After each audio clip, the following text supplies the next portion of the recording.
Naam, salamu zetu za dhati zipate kuafikieni popote mlipo, wapenzi watazamaji wa Kibenge TV, huku tukitumaini ya kwamba mpaka sasa bado mnaendelea salama salimini, na hiyo ndiyo furaha yetu. Na basi tunatumia fursa hii kwa karibisheni kwa mara nyingine tena kusikiliza awamu hii ya matangazo ya habari za matukio ya kila siku, kwa yale ambao yanahusu hali ya kiusalama katika mashariki mwa Jamhuri ya Kidemokrasia ya Kongo.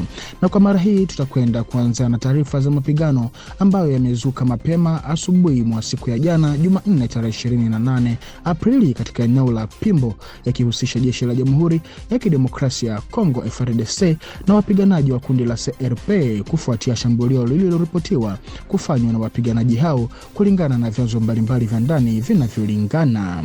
Kwa mujibu wa taarifa kutoka kwa mamlaka za eneo hilo, zinadai kuwa mapigano yalianza takriban saa 3 asubuhi ama 9h du matin, wakati wapiganaji wa CRP walipofanya mashambulizi dhidi ya kambi ya kijeshi ya FARDC iliyoko Pimbo. Tukio hilo lilikuwa mwanzo wa mapambano makali ya risasi katika eneo hilo. Mkuu wa sekta ya Walendu Jatsi, Justin Guzakiza, anasema kuwa washambuliaji hao wanatoka eneo la Lenga. Kwa mujibu wake, wapiganaji hao waliingia kwa siri usiku katika vijiji kadhaa vilivyoko kando ya barabara ya taifa nambari 27 ama Route Nationale numero 27, ikiwemo Mbasa na Lilo, katika grupema za Lona na Lodskipa yanayopatikana katika himaya za Bahema, Bajere na Mambisa. Anasema kuwa harakati hizo za usiku ziliwawezesha wapiganaji hao kujipanga kimkakati kabla ya kushambulia kambi ya FARDC ya Pimbo. Baada ya hapo, milio ya silaha nzito na nyepesi ilisikika kwa saa kadhaa, hali iliyosababisha hofu kubwa miongoni mwa wakazi na kuwafanya wengi kuingia katika hali ya taharuki. Hali hii mpya ya vurugu yanatokea katika mazingira ambayo tayari ni tete kiusalama katika maeneo kadhaa ya wilaya ya Jugu mkoani Ituri, ambapo uwepo na mienendo ya makundi yenye silaha inaendelea kudhoofisha utulivu wa eneo hilo. Wakazi wa eneo hilo sasa wanaendelea kuishi kwa hofu, wakihofia huenda mapigano yakazidi kuongezeka katika muhimili huo muhimu wa Route Nationale numero 27, ambao mara kwa mara umekuwa ukilengwa na mashambulizi ya wapiganaji, hali inayoongeza hatari kwa raia wanaoendelea kuathirika na ukosefu wa usalama. Tukisalia huko mkoani Ituri, katika eneo la Mambasa, mvutano kuhusu uwepo wa ujumbe wa Umoja wa Mataifa na kuleta utulivu nchini Jamhuri ya Kidemokrasia ya Kongo MONUSCO unaendelea kuzua mjadala ndani ya mamlaka za kijeshi, ambazo zinatoa wito kwa wananchi kuwa watulivu na kujikita katika juhudi za amani katika eneo ambalo bado linaathiriwa na vurugu za ADF. Kamanda wa kanda ya 32 ya kijeshi, yani komanda wa 32e Region Militaire, General Major Antoine Mushimba, ametoa onyo kuhusu harakati zinazopinga MONUSCO zilizoonekana hivi karibuni katika wilaya ya Mambasa. Kwa mujibu wake, maandamano hayo yanaonyesha uwezekano wa upotoshaji unaoweza kudhoofisha juhudi za kuleta utulivu zinazoendelea katika eneo hilo. Akiwa katika eneo hilo tangu Jumamosi ya tarehe 25 Aprili mwaka huu kwa ajili ya sherehe ya kidini ya kuapishwa kwa askofu wa jimbo la Wamba, afisa huyo alizungumza Jumapili ya tarehe 26 Aprili katika uwanja wa Abeto Neato, ambapo pia aliwawakilisha gavana wa mkoa. Katika hotuba yake alilaani vikali maandamano dhidi ya MONUSCO yaliyojitokeza katika wiki za hivi karibuni. Alisema kuwa harakati hizo za kupinga MONUSCO zinaweza kuwa zinachochewa na maslahi ya nje yanayotaka kudhoofisha juhudi za amani. Pia alisisitiza kuwa MONUSCO bado ni mshirika muhimu wa serikali ya Kongo katika kupambana na ukosefu wa usalama na kulinda raia. Kauli hizi zinakuja katika mazingira ya taharuki yaliyochochewa na matukio ya hivi karibuni, ambapo makundi ya vijana yalizuia njia za kuingia katika baadhi ya maeneo kwa lengo la kupinga kuwasili kwa walinda amani wa Umoja wa Mataifa.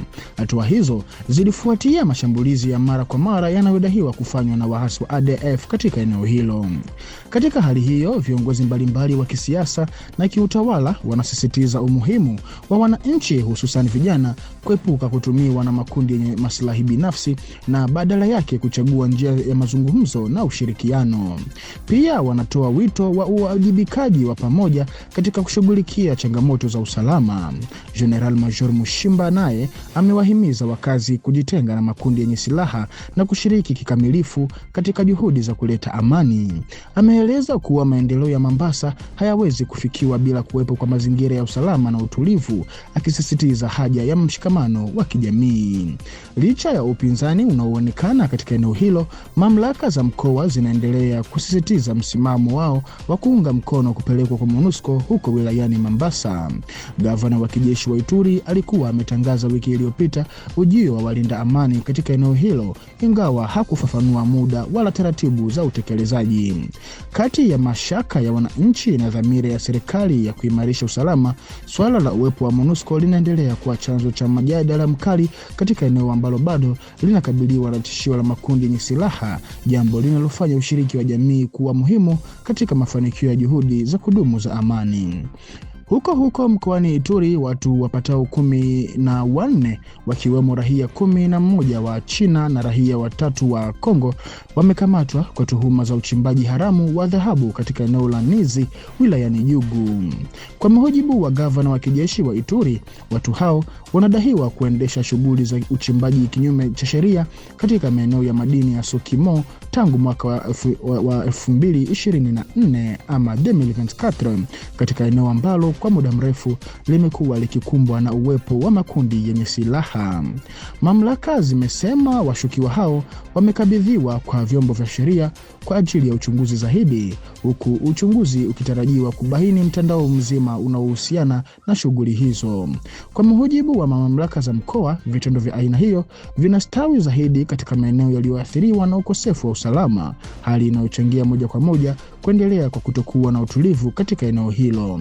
Gavana wa kijeshi wa Ituri alisisitiza kuwa hali hiyo inapaswa kukomeshwa mara moja, akiomba mahakama kufanya uchunguzi wa kina kuhusu kesi za Nizi na Aru bila kuacha maswali yoyote bila majibu. Alieleza kuwa wakati wa operesheni ya kukamata wahusika hao, hali ya usalama ilizorota baada ya kundi la watu wenye silaha kujaribu kupanga shambulio dhidi ya msafara wa mamlaka. Aidha, alibainisha tukio jingine ambapo askari mmoja alikutwa akiwa katika hali ya ulevi kwenye eneo la mgodi, akisema kuwa lazima atambuliwe na kuchukuliwa hatua za kibinadamu pamoja na kamanda wake.